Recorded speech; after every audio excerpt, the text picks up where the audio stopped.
이번 시간에는 랩 결과 보는 방법, 조금 간단하게 리딩하는 방법 좀 알려드리려고 준비해 왔고요. 좀 랩 결과 아직 보시기에 선생님들, 신규 선생님들은 조금 힘드실 수도 있어요. 그래서 일단 본원 기준으로 해서 정상치랑 어떤 걸 조금 어브노멀하게 봐야 되고 이런 것들을 조금 간단하게 정리해 왔으니까 공부하는 시간 가져보도록 하겠습니다. 그래서 항상 모든 게 절대적이진 않아요. 그래서 먼저 그걸 이야기 드리고 싶었고, 이제 선생님들도 나중에 그 전산을 조금 더 다루게 되는 자리에 앉게 되면은 당연시하게 봐야 되는 것들이 일반 바이탈도 있겠지만 어떤 어드미션 랩이라든지 중간에 팔로우해야 되는 랩 결과들이 있잖아요. 더 기본적으로 이제 그거를 보고 넘어가도록 할 거고요. 가장 많이 하는 검사죠, CBC.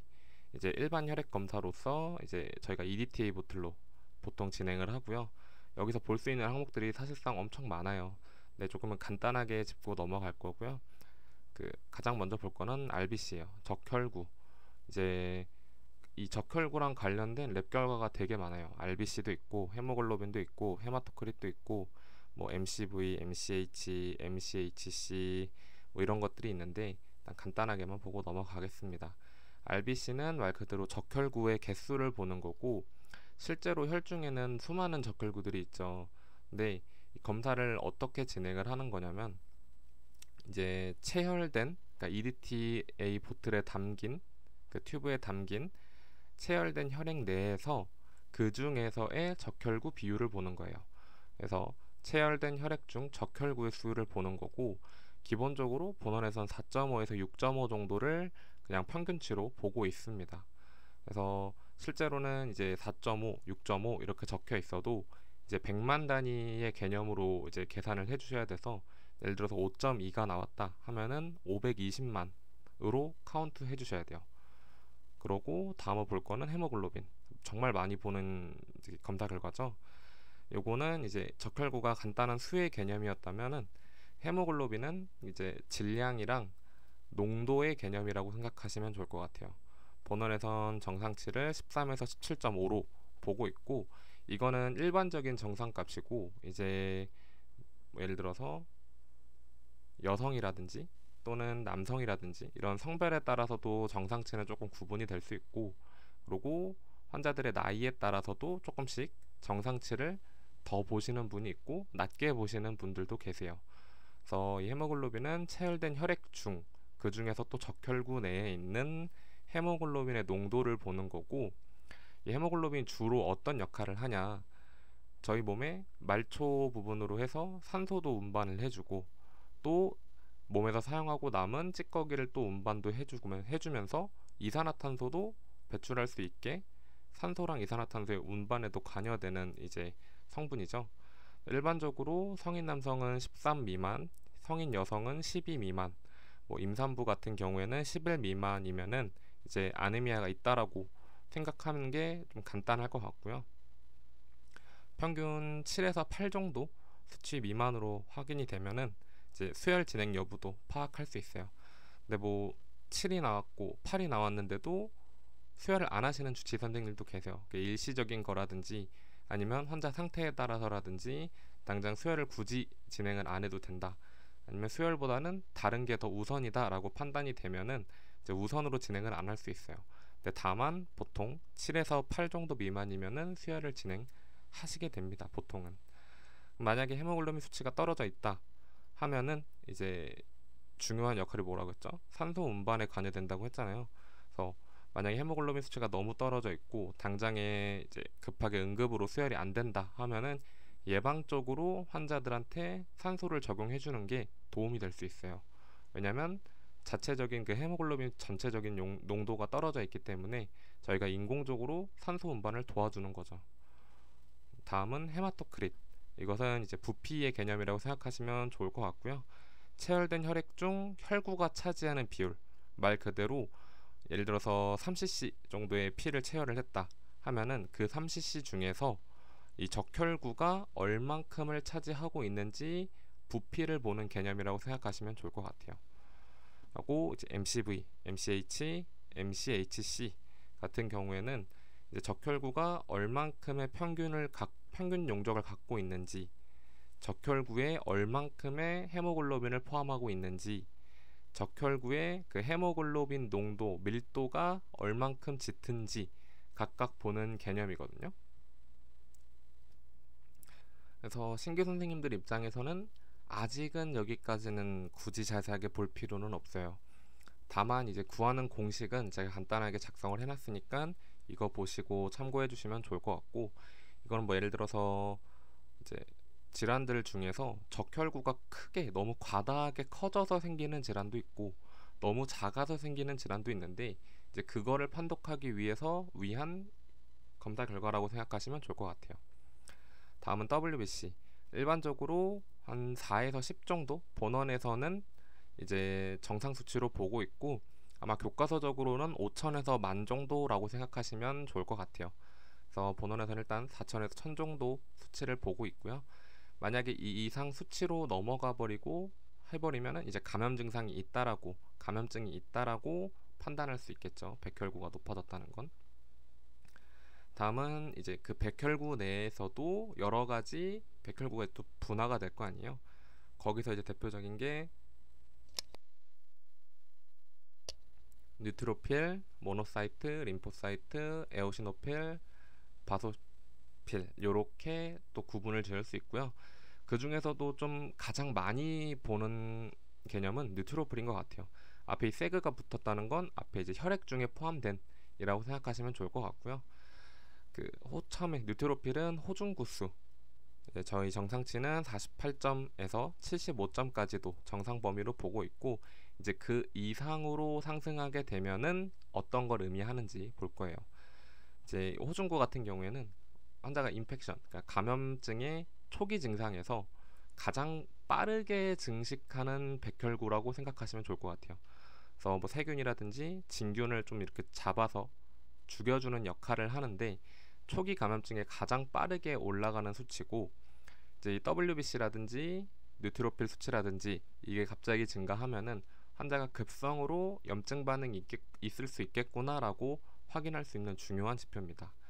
요거 ANC 카운트 같은 경우에는 그 저희가 역격리 기준 대상자를 구분을 할 때 꼭 필요로 하는 수치고, 이제 WBC 곱하기 뉴트로필 100분율, 여기 이제 뉴트로필 자체가 100분율이라서 요걸 곱해서 이게 1000 이상이 나와야 정상인데, 다만 이제 역격리가 필요하신 분들이 있어요. 예를 들어서 그 류케미아 같이 백혈병 환자들 같은 경우에는 아무래도 인펙션 위험이 더 크고, 또 본인이 원래 정상적으로 가지고 있는 그런 정상적인 반응에서도 환자가 위험할 수 있기 때문에 최대한 저희가 감염에 노출을 시키지 않으려고 확인하는 수치고요.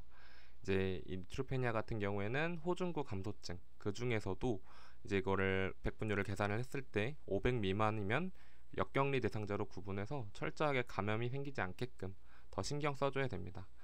뉴트로필 같은 경우에는 대표적으로 폐렴이라든지 뭐 UTI라든지 이런 감염증에서 갑자기 확 증가하는 경향을 보입니다.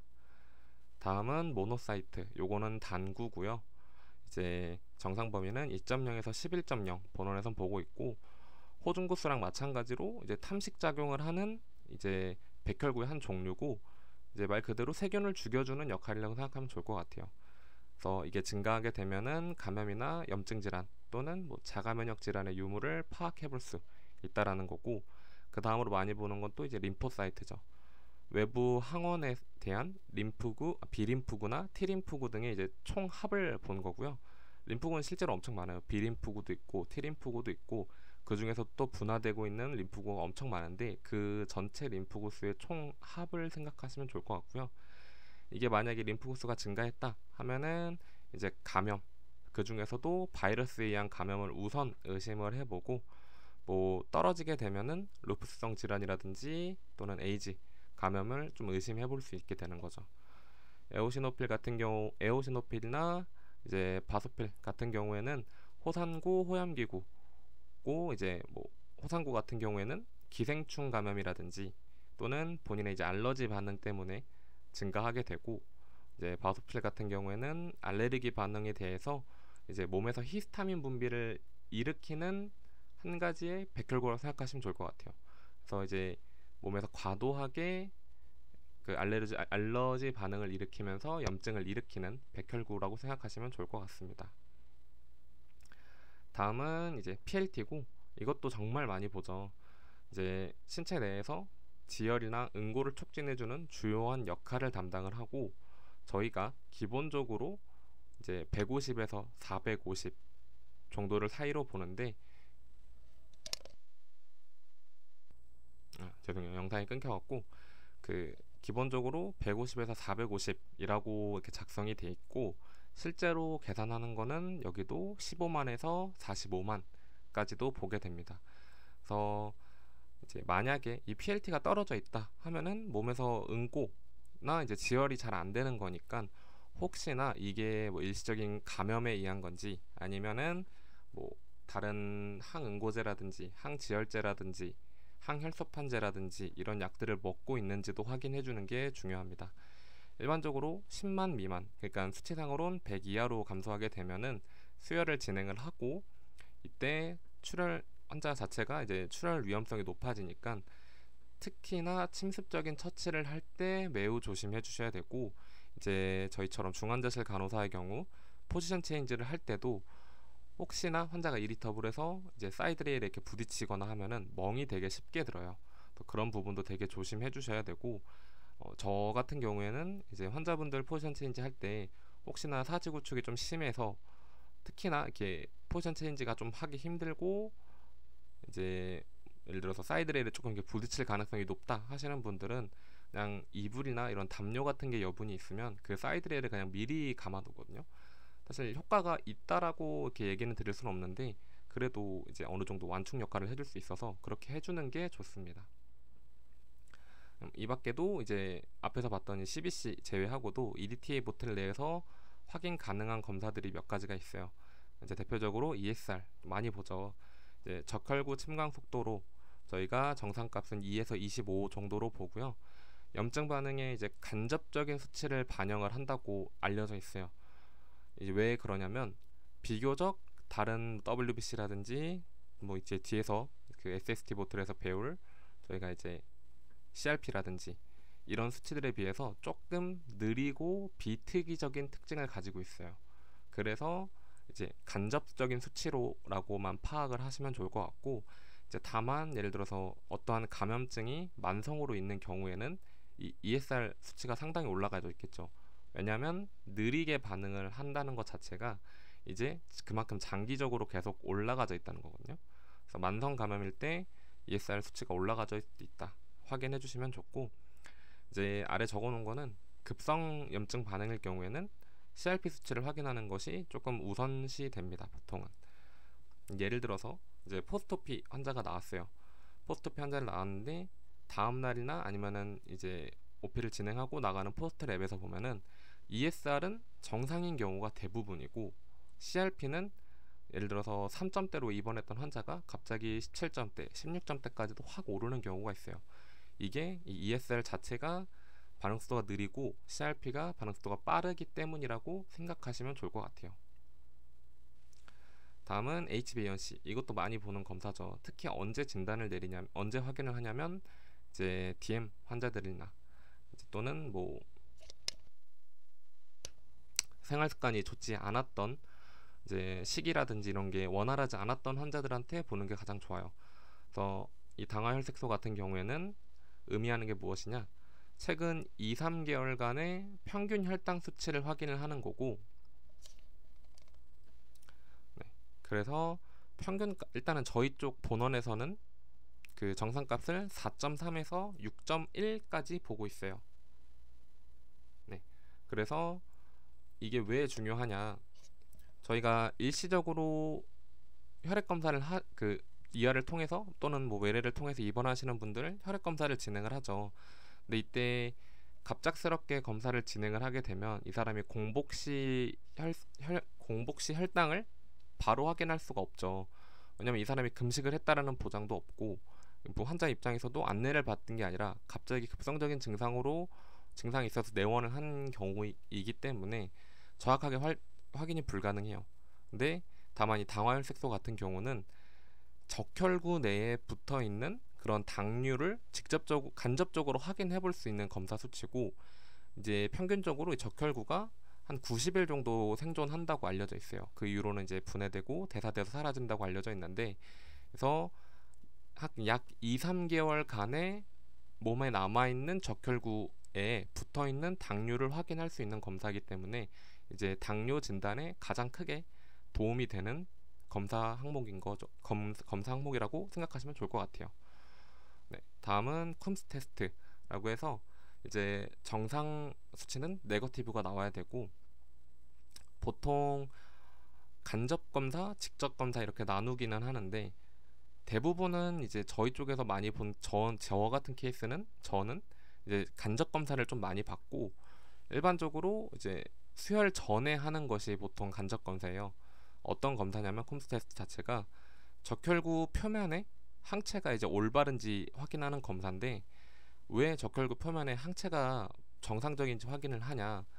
저희가 일반적으로 수혈을 할 때는 이제 누군지 모르는 사람의 피를 환자 뭐 스크리닝 테스트나 이런 걸 확인을 하고 적합하다고 판단을 하면은 저희 몸에, 그러니까 환자의 몸에 그 피를 주는 거죠. 사실상 넣는 행위니까, 이제 만약에 혹시나 내 몸에서 이 타인의 피를 받아들일 때 이 친구를 적의 항원이라고 생각을 해서 혹시나 공격을 하진 않는지, 또는 자가 면역 질환이 있는 환자 같은 경우에는 뭐 본인의 피를 스스로, 본인의 CBC 본인의 그 블러드 자체를 적이라고 판단해서 용혈시키거나 또는 뭐 클로시키는 경우가 있어요.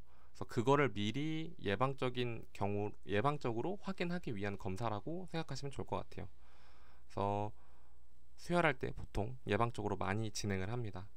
이제 그거 말고도 수혈 관련 검사에서 뭐 ABO 테스트라든지 RH 테스트라든지 항체 스크리닝, 뭐 크로스 매칭 같은 것도 진행할 때 EDTA 보틀로 많이 진행을 하죠. 요렇게까지가 이제 EDTA에서 볼 수 있는 가장 기본적인 랩 결과들이었고, 그 다음은 이제 뭐 SST 보틀 하고 넘어갈 거고, 시간이 되면 PT 튜브, 저희가 이제 시트릿 튜브라고 부르는 것들 또 같이 보고 한 번에 넘어갈 거고요. ABJ 같은 경우에는 조금 내용이 길어서 ABJ는 2번 정도로 나눠서 설명드릴 거예요.